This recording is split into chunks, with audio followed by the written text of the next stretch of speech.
where the title is The New Global Elite, and he sits as a part of Moloch in this like design. So, he is being pumped to the masses as actual change, as the leader that we can trust. And I think that we can get conscription passed under him. We'll talk about that especially. In fact, we're going to bring up some clips with Bob Chapman of the InternationalForecaster.com. It is the Alex Jones Show. Please go to prisonplanet.tv and become a subscriber. That way you can see my pretty face 2 hours a day, or Alex's pretty face 2 hours a day over at the prisonplanet.tv. It's the Alex Jones Show. We'll be back after this. Now, you see how he uses that false argument. The surge was never intended to work, and if we had 20,000 more troops, we still would have been in Iraq, and it wouldn't have de-escalated any time sooner. But he uses that as an excuse, and he's always saying, oh, I love the volunteer army, but it's just not going to work. And he also grandstands the fact that his son is in the military to try to promote this idea of conscription. Bob, do you think that we're going to have conscription under this new administration? Absolutely. Not what I wanted to hear. Boys and girls. We're going to have them both. No one's going to escape it. And I would expect probably under those circumstances that a lot of young people would leave the country. I hope a lot of young people will leave the country. I hope that we stand up about this. But when you say, boys and girls, what do you expect? Do you expect that the women will mostly be thrown into some kind of a homeland security program while the men will have to go fight overseas? No, I think probably they'll have a volunteer offer. Mm-hmm. And if they don't get enough volunteers to fill the active army, then they'll change it. Well, I certainly hope you're wrong, but it does look that way. I also see them scooping up kids from poor black neighborhoods under the guise of Obama and, this black power movement, this youth movement. Anybody can do this. It's the Alex Jones Show. We'll be back with Bob Chapman of the InternationalForecaster.com after this.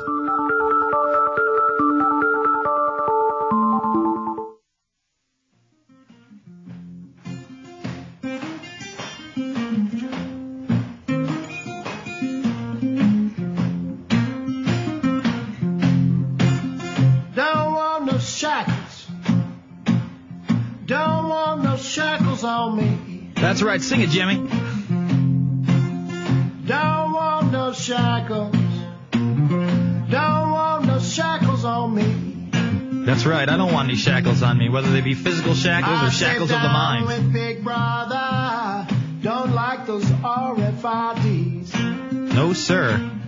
I got to tell you, Bob, one of the more disconcerting things that I saw on the web, and the reason that I think that they are going to scoop out African-American young males from these poor regions is a teacher, I think it was out in Missouri or something like that, got all of his students to do this Alpha, Omega, this little like Obama brigade, and they all had to memorize a part of his health plan, and they're inspired to do, I can be the next architect because of Obama. And they're wearing Obama shirts, and it shows like this lemming-like mentality of people getting behind this guy just because of the color of his skin and not the content of his character. So I really think that's going to be a big recruitment sect for our military. You're probably very right. It's all part of psychopolitical warfare as well. Mm-hmm. And, when you have high unemployment, and if you just take the median official figure, 13.5%, and you extend it over the next year, and let's say it grows to, say, 16 or 17%, again, you're at the levels you were in 1939, and there's a lot of disgruntlement. The major people who get unemployed are people between 18 and 25 years old. This is a problem Europe's having right now, and that's why you were seeing the problems in Greece, among other things. And so you got to get these people off the streets. Who does the fighting in warfare? Who causes the troubles? Who's got the strength? Who has the endurance? Young people do. I mean, that's why governments draft young people, usually 17 and older, and usually 17 to 25. So they want these people off the streets. So they have their make-believe war, mm-hmm. and they draft men and women and get them off the streets. So that, if there's revolution in the country, old people like me have to fight it. Bob, why don't you throw out the website and the phone number? The website, the internationalforecaster.com. And if you go there, you can get a free introductory copy of the International Forecaster. And you can also get one by calling toll-free 877-479-8178. That's 877-479-8178 and theinternationalforecaster.com. All right, I want to play this Obama Youth Brigade March in Formation clip just to show the mentality of these young kids. I mean, these are teenage kids, maybe, 12 to 18. And, Obama is the next savior, folks. We got volume on that, guys? Obey, out, obey, out, obey, out, obey, out, obey, out, obey, out, obey, out, obey, out, obey, out, obey, alpha, obey, alpha. Because of Obama, I'm inspired to be the next doctor. Because of Obama, I'm inspired to be the next lawyer. Because of Obama, I'm inspired to be the next automotive technician. Because of Obama, I'm inspired to be the next chef. Because of Obama, I'm inspired to be the next architect. Because of Obama, I'm inspired to be the next engineer. Because of Obama, I'm inspired to be the next fireman. Because of Obama, I'm inspired to be the next architect. Because of Obama, I'm inspired to be the next chemical engineer. Because of Obama, I'm inspired to be the next entrepreneur. And while they're doing this, they're all doing special hand signals. It's very military-esque.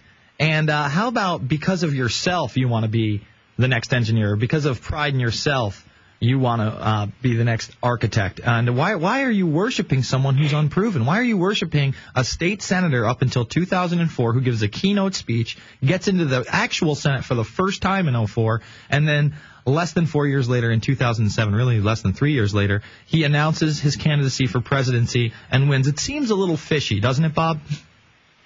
Well, I started trading him in 1992, and if you look behind the scenes, you'll see that. And what they're trying to do is create a cult here. And, we've seen cults before in North Korea and in China. We also have seen them in history. And it's a very, very bad thing. It usually ends up in a very, very bad way. Yeah, I would imagine it looks like Bad News Brown to me. I want to talk a little bit about some of the appointments that have been made over the week. People now know that Richard Haas is on the team. They're well aware that Rahm Emanuel is the chief of staff, Mr. Conscription himself. But a couple this week where John Kerry is now the head of the Foreign Relations Committee and will be Hillary Clinton's right-hand man. See, you throw an election in 2004, you play ball, you're the head of the Foreign Relations Committee 4 years later.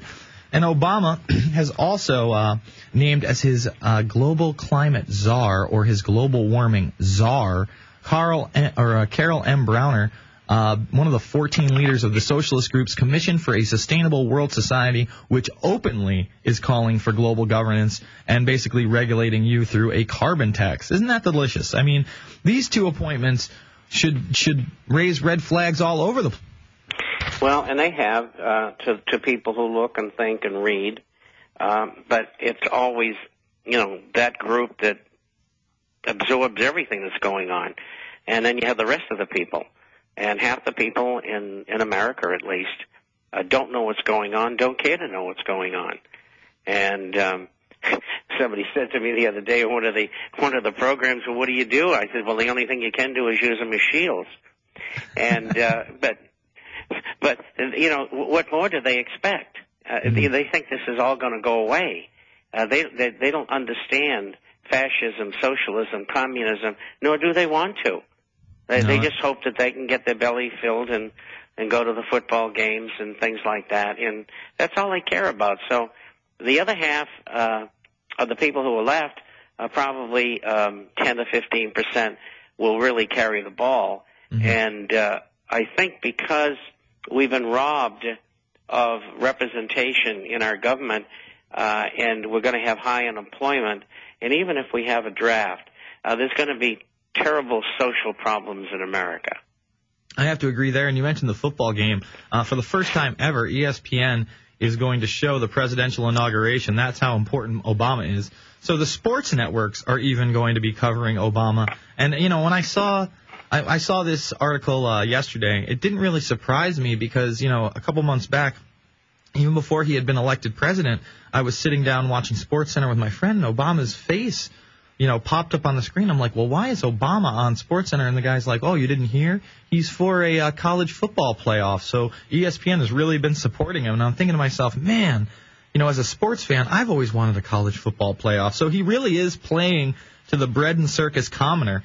And, you know, that's what most people see. Like you said, they don't see that he is backed by people like Brzezinski. They don't see that his team with people like Gates is, you know, same as the old boss. Old boss, same as the new boss. And he is going to keep carrying out this globalist agenda for the internationalists. All right, let's take some calls.